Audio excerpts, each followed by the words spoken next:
every year for the last 14 years, we have given what we call the Backbone Award at Secular Student Alliance.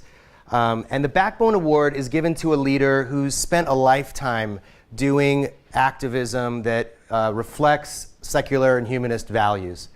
And we do this because we recognize, or we ought to recognize, that the work that we're doing builds on the work of other people in the past who have devoted their lives to the kinds of things that we care about, and whose work enables us to go to the next level, go to the next step, keep solving problems. And so it was fun this year to think about who is like that? Who are the people that we want to lift up? Who are the leaders that we want to aspire to be like? And often the Backbone Award is given to people that you may not have heard of them. You probably should have heard of them by now, but maybe you haven't. And I'll be the first to confess, I was introduced to this year's recipient through an email that she sent to me in the wake of an email campaign that we sent out to our supporters. And she's one of our supporters, and she wrote me back and told me a little bit about who she was, and I was like, this is amazing.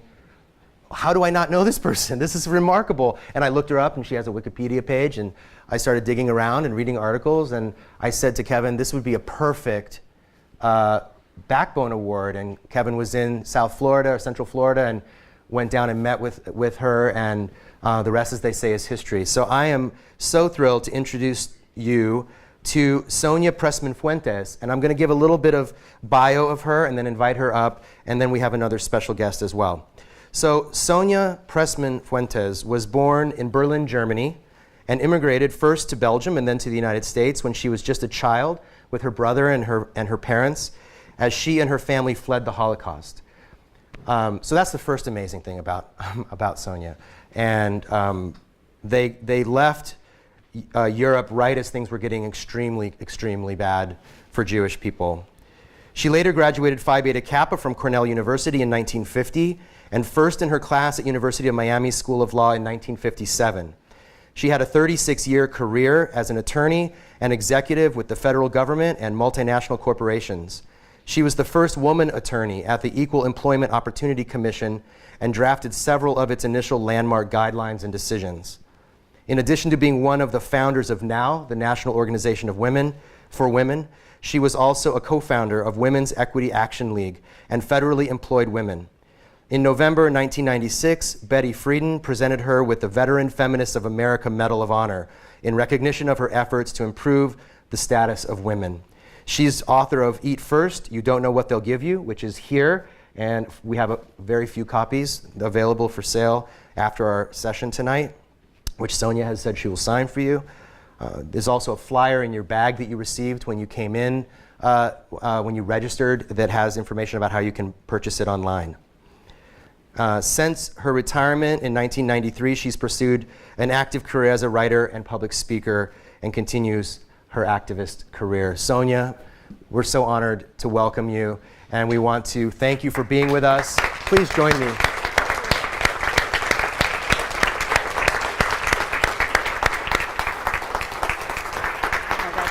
Isn't it beautiful? Gorgeous. Look to the camera.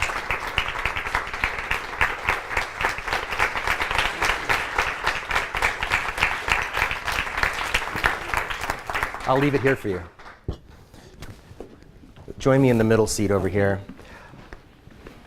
We're going to have a little chat, and we're going to tell a few more stories from Sonia's life.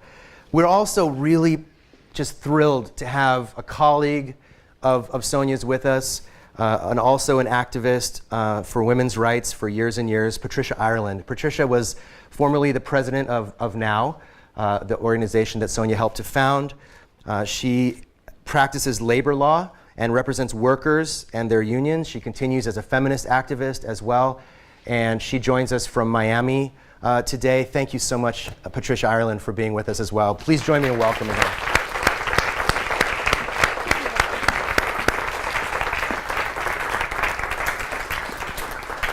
Honestly, I've been looking forward to meeting you, but this has been one of the things I've been looking forward to so much, to be able to chat with you and to share. Oh, thank you. Sorry about that. and to tell a little bit, have you tell a little bit of your stories. And so I just want to start in the beginning. And you write in your memoir about your family's escape from Berlin, and just as things were, as I said, getting extremely bad for the Jewish community and there and around Germany and Europe. And what do you were quite young. What do you remember from those early days of moving away from your home? Well, Ryan gave me the questions he's going to ask me tonight in advance. As you do. And I left him a message, I don't know if he ever read it, and I said, those are great questions, Ryan, but I think we only have a half an hour, and I can use a half an hour to answer any one of these questions. But the first one is easy, because I remember nothing. I was 5 years old when we left Berlin and went to Antwerp for 9 months and came to the United States. I was a month short of 6. And my memory really starts at the age of 6 when I started kindergarten in the United States, although I'd already had a year of kindergarten in Antwerp, so I was very good in kindergarten. Well, you had a promising career in law already, and from kindergarten on. But although I personally remember nothing, I grew up in a family where my parents and a brother, who was 14 years my senior, shared everything with me. So that while I know nothing of my own memory, I know everything about their lives from them. And when I was writing my memoir, I was constantly calling my brother and asking him to verify certain things that I remembered. So I know all about it, but from them. Yes. And I also want to add that my brother began keeping a diary in Berlin in July of 1932. And he kept it until we were living in the Bronx in New York in 1935. It is now in the Holocaust Museum, but it is also online and available to everybody. So whenever I wanted to check anything that happened, I would check my brother's diary. Remarkable. You, as I was saying earlier in your bio, you decided to become a lawyer, and there are a few aspiring, promising lawyer candidates in this room as well. How did you come to that decision? How did you decide that that was the kind of career path that you wanted for yourself? You phrased it a little bit differently in the question. Go on. It was really a lifelong thing that led my whole life, that led me to going to law school and becoming an attorney. I did not have a lifelong plan to do it. I just really stumbled from one thing to another in my life. I had no plan. When I did something and I wasn't happy with it, then I left and did something else. But I never really knew where I was going. But I did have a role model. I grew up in the Catskill Mountains of New York, and my parents had a husband and wife legal team. My father invested in second mortgages, and this legal team helped him find properties. And so I had a role model of a woman attorney. So that was something that I knew about and was comfortable with. Beyond that, I was always a speaker and a writer. And I remember I was in a great books group, and we read Thomas Aquinas, and that impacted me when I was at Cornell. I had a wonderful professor teaching bills and notes, and he was a professor at the law school. So somehow all of that gelled with a lot of other things, and I decided to go to law school. Was not 100% sure that that was the right thing to do. Right. So you end up practicing law in essentially human rights, civil rights, especially focused around equal employment and women's rights. And I wanted to, and I guess I'm asking a lot of first questions, because I'm so fascinated by your trajectory, your path, and I wonder if you remember the first time that you were aware of feminism, of the urgent need for women to speak up for themselves, to demand equality? Well, it began with my sensitivity to discrimination against blacks. As I mentioned, I grew up in the Catskill Mountains of New York, and when I was about 10 years old, I began to be very ill, which the doctor up there diagnosed as asthma. And I couldn't breathe or sleep at night, and this doctor couldn't help me. And he told my parents to take me to Miami Beach, that maybe I'd do better in a warmer climate. So we began the practice of going to Miami Beach for the winters. And we would drive through all the southern cities. And I was very affected by the racist headlines I saw in the newspapers, the separate and marked restrooms, water fountains, everything separate that did not make any sense to me. And I resented it, and I was hurt by it, and it had a big effect on my life. I never gave a thought to women's rights because the way women were treated, we're talking now in the 1930s, 1940s, that's just the way it was. I accepted it like everybody else accepted it. It never occurred to me to question our society. What made me conscious of it was that I joined the Equal Employment Opportunity Commission. I wasn't the first woman there. I was the first woman in the Office of the General Counsel. And that agency was a brand new agency that opened for business on July 2nd, 1965. I joined it on October 4th, 1965. And that agency was to administer a brand new law called Title VII of the Civil Rights Act of 1964, which prohibited discrimination in employment based on race, color, religion, sex, and national origin.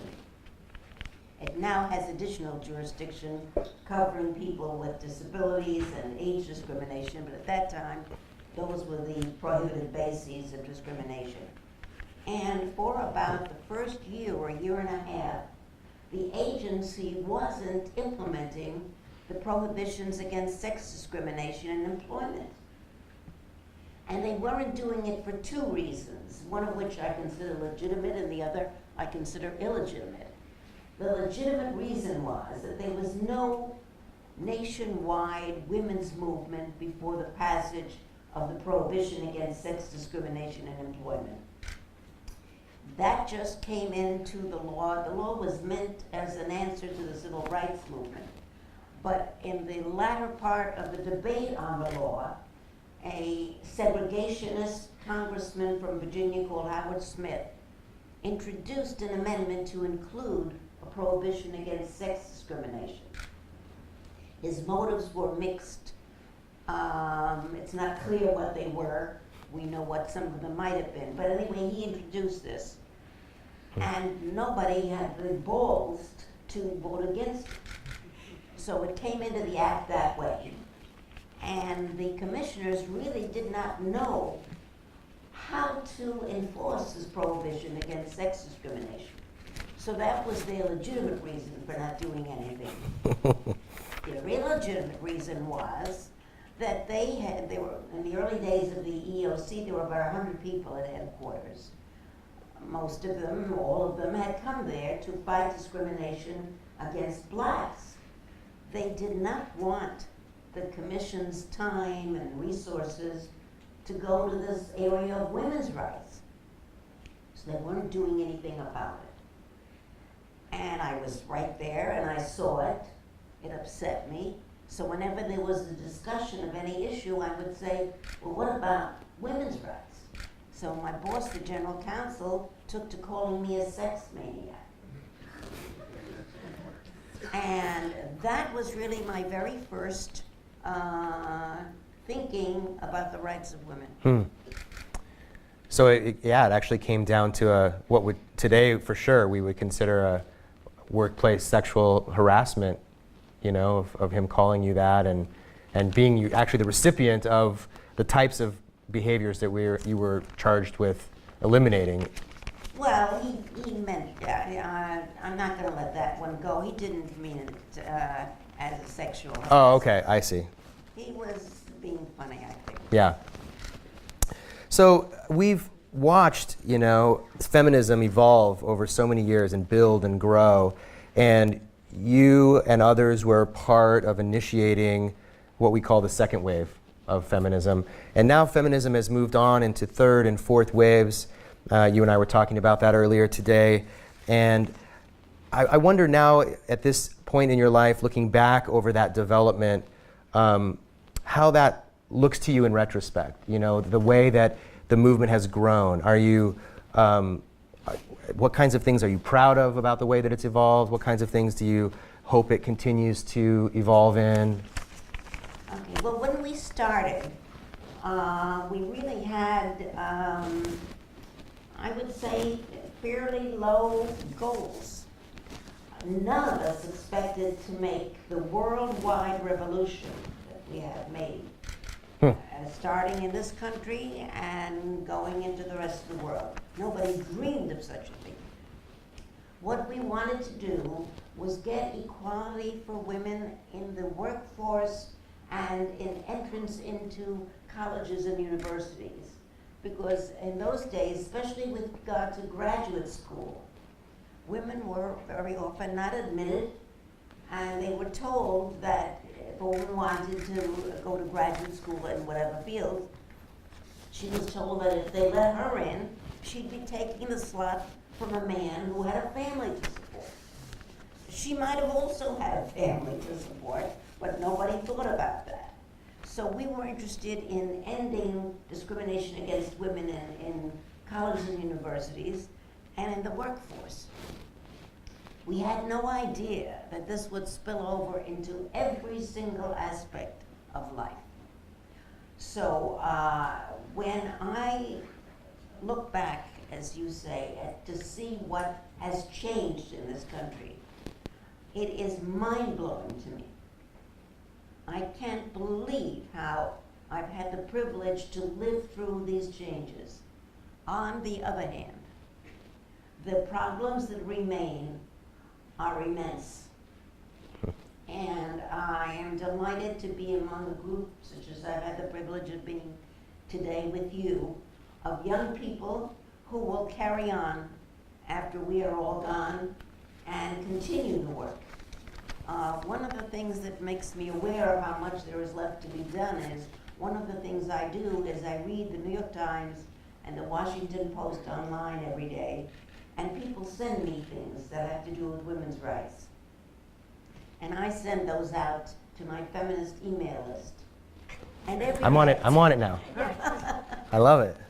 Every day there are so many articles dealing with areas that women are still behind, still being harassed, still being sexually assaulted and attacked and not being treated equally, and there's plenty left to be done.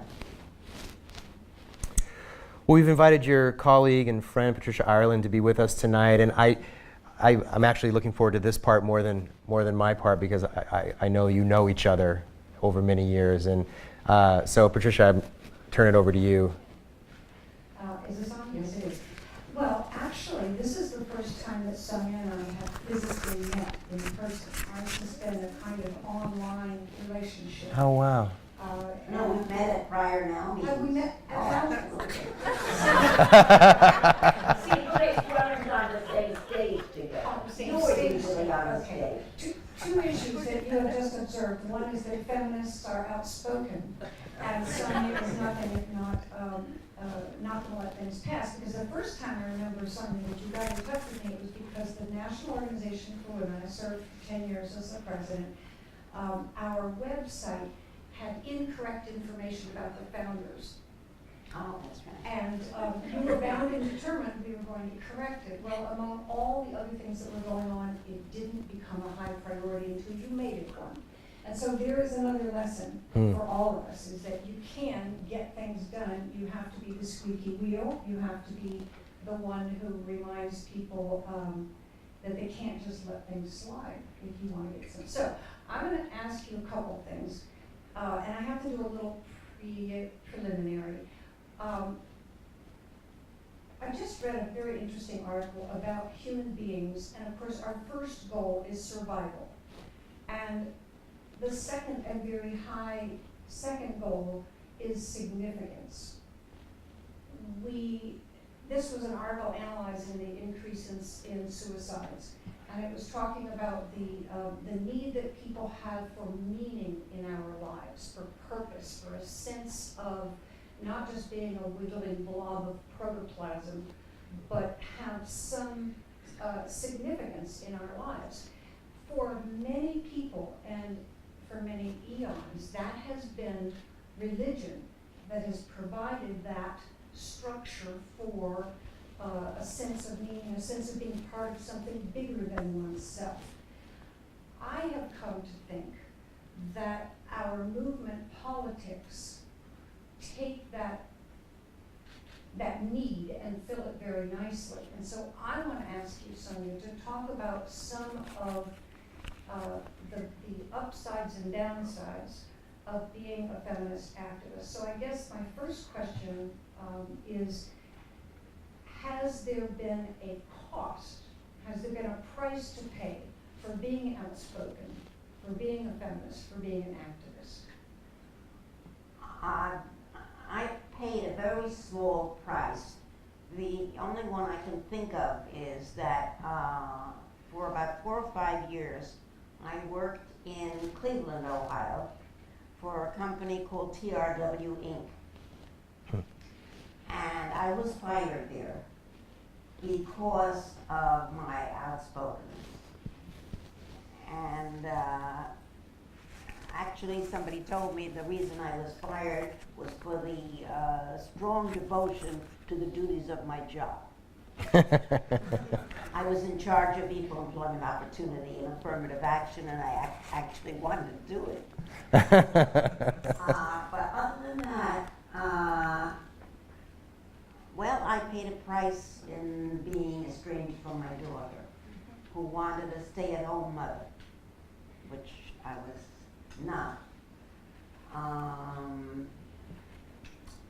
But beyond that, I guess that's a big price. It's a pretty big price. But beyond that job situation, I have really not. I was talking to somebody here today about the fact that I'm often thanked for what I did for women, and it makes me uncomfortable because I didn't risk anything, really. I didn't physically risk anything. I didn't put my life on the line. I just did what appeared to need to be done. And at the same time, you have spent your entire adult life really working for social justice and equality issues. Even when you went into the corporate world, that was part of what your role was. So I'm guessing that you might have made more money had you focused, instead of focusing on those issues, if you had focused on making money. I grew up in a family that was middle class, but there was always sufficient money. My parents came from very poor people in a little village in Poland. My father was a go-getter, never learned to read or write, but one of the smartest men I ever knew, terrific businessman. And he always made a living for his family. So I always had what I needed financially. So I didn't feel that I sacrificed anything. I could have perhaps made more money, but I could only eat 3 times a day. As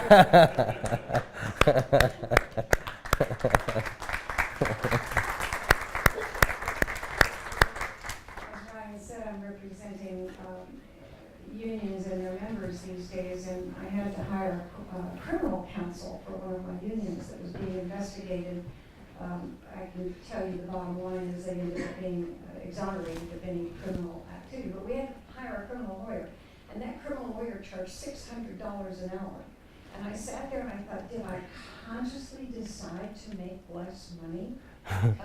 And in some ways, I guess I did, but it wasn't, I mean, I decided by the choices I made as you did, but it wasn't conscious. So talk to us, if you wouldn't mind, about the benefits of how you have lived your life. What are the benefits of being a feminist activist? When you started talking about meaning in life, and I can't tell you how fortunate I was and am to have blundered into something that has so much meaning to me and that gave my life meaning. Last year, for about 6 months, I had a breathing problem, and I had to stop giving speeches, and I felt as if I had died. I love giving speeches, and when I couldn't do it anymore, I really felt like this was the end of my life.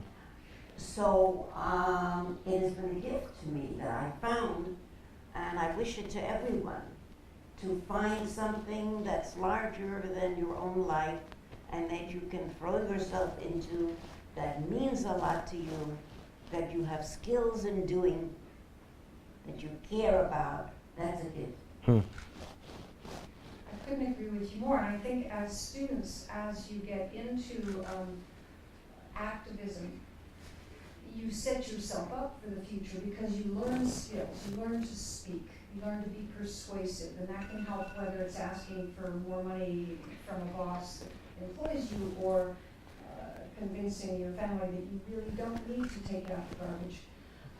But it is, you do acquire skills as an activist, and I think for me, some of my very closest friends, who I've worked with now for 30 or 40 years in feminist activism and on other issues, and that is very satisfying. It isn't just that I'm around people, but I'm around people who value what I do. And so I wonder if you could talk to us a little bit about the friends. I never met, for instance, Mary Eastwood. I never met Phineas Indritz. But I know that when you were working in Washington, you would leave your job and then go over at night, in the evenings, and sit with them and plot and plan. And of course, then there would be a demonstration against the EEOC or at the EEOC, and they never could understand how these people knew what was going on. But tell us about your friendships and what that meant. Well, one of the things I wanted to say is that if you want to be an activist in anything, you cannot do that alone. You don't need a lot of people.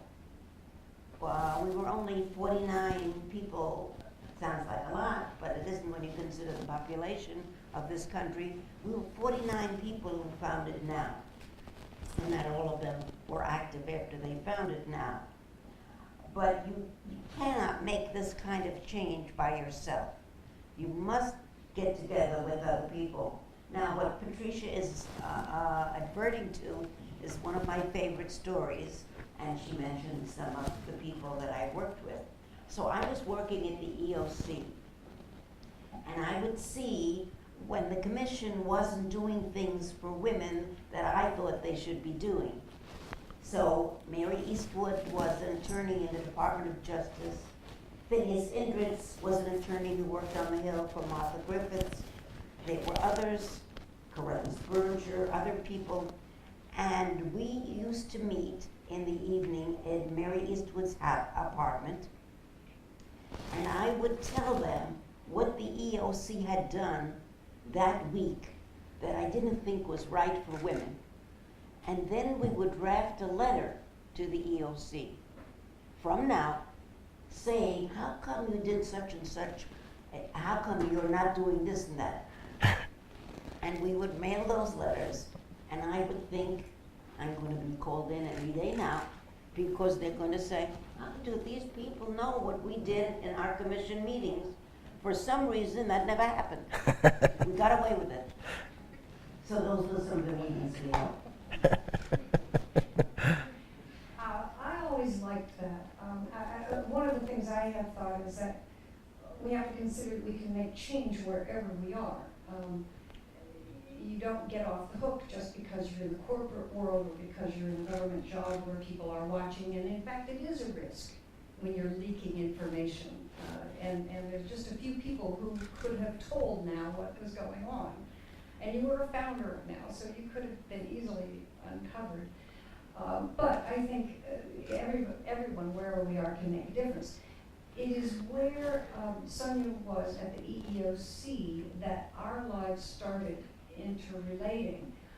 My first job out of undergraduate school was as a flight attendant for Pan American Airlines. Only we were not flight attendants, we were stewardesses, thank you very much.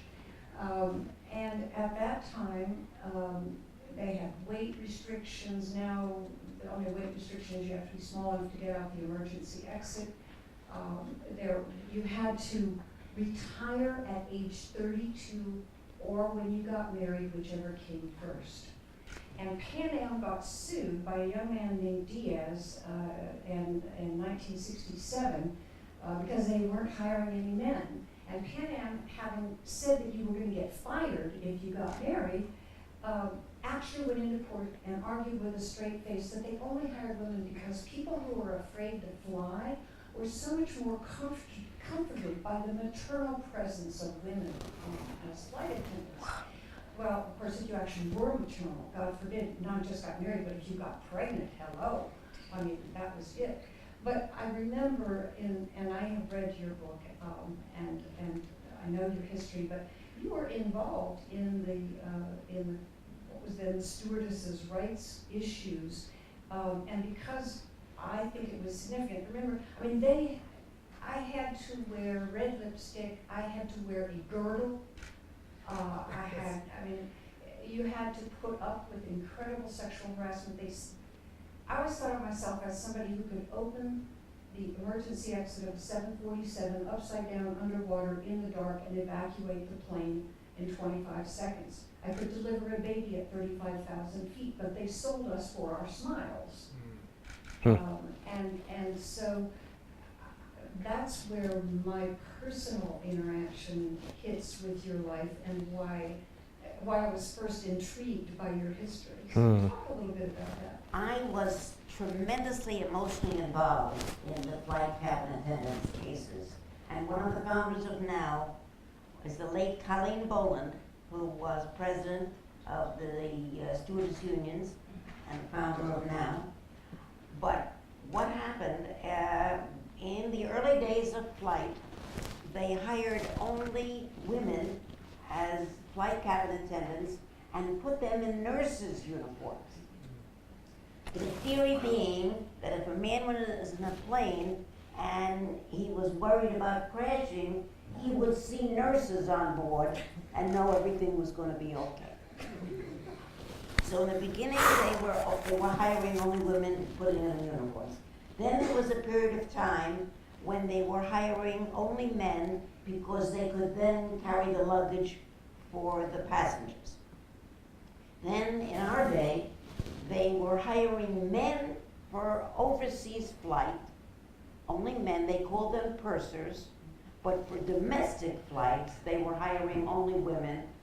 And they had different theories. We had various hearings on this, and they had different theories why they could hire only women. And one of them was my favorite, and that was that when a man was going to take a flight, and in those days men were the ones in business, the man would not think, what's the best plane and schedule for me to get from New York to Chicago? No, he would say, which airline has the most attractive stewardesses?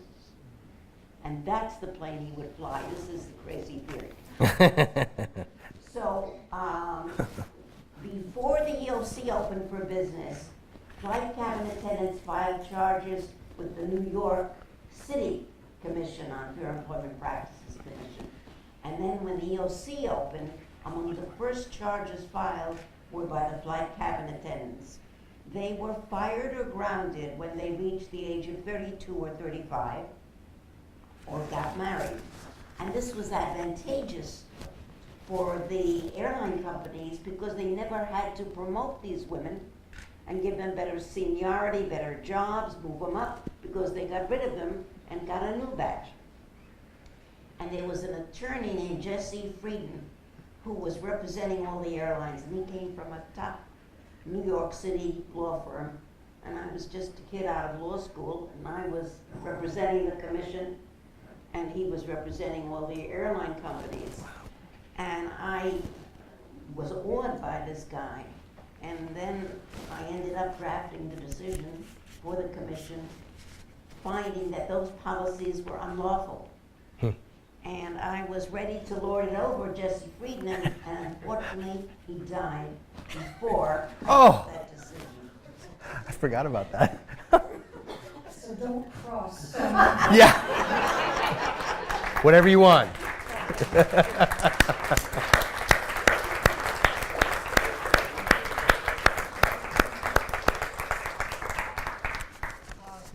When I started flight attendant or stewardess school, as they called it, on December 18th, 1967, the newspapers were reporting on demonstrations in 5 or 6 cities around the country by this new organization, the National Organization for Women, at the offices of the EEOC over some of the very policies and practices that you were on the inside working to change. And so I think I would say that among the formulae for change, you have to have activists who were willing to be visible, because then when I discovered that Pan Am was not covering the husbands and families of women with insurance, and they covered the men's families with insurance, because my husband was a student, they wouldn't cover him with their policies, their health policies.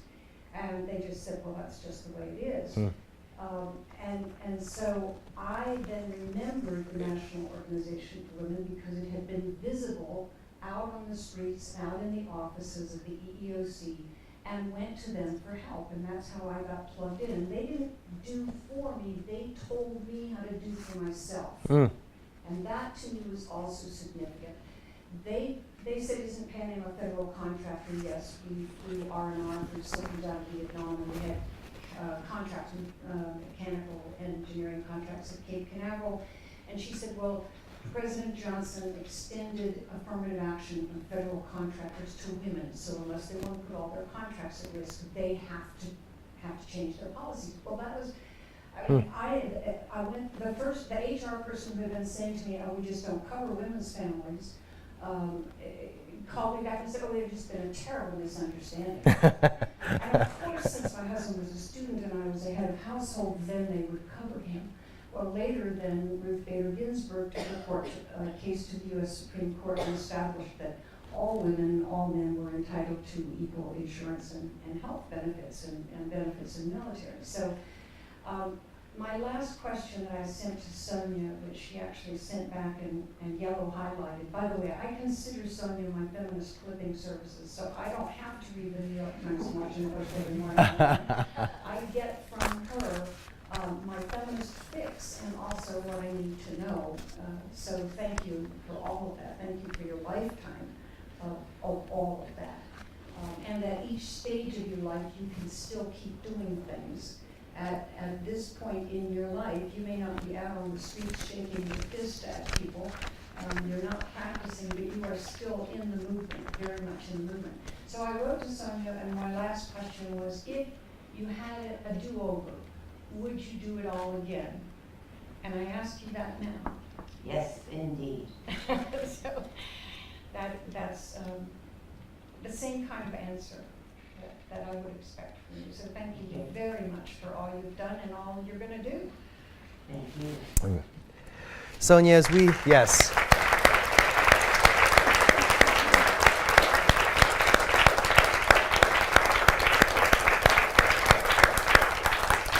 As we wrap up this segment of our evening, we have a young group of promising, successful students, secular students who are, partway through their college careers, some of them graduating, moving into graduate school in their careers. What words of advice do you have for them? What inspiration, what encouragement do you have for them in their in their lives, in their careers, but also in their activism, whatever they choose to be involved with. I mean, we've added to race discrimination and sex discrimination and gender, and now, you know, many of these students experience religious discrimination and Christian privilege that is assumed on their campuses and in their neighborhoods and in their civic life and in their local and state governments. What would you like to leave them with? Boy, that's a tough one. I don't. But that one I didn't send you in advance. You did. Oh, I did. Oh, I did. No. And her memory is far better than mine. I didn't know the answer when you sent it to me, and I really don't know it now. I have no idea what I would tell people as to how to lead their lives. I'm still bumbling along with my own. But if you're fortunate enough to find something larger than yourself to be involved in, you always have to still make a living, that's important. But if you can find a way to make a living and be involved in something bigger than your own life, right? Good words. You actually did have quite a lot to say about that. Thank you so much. Please join me in thanking Sonia.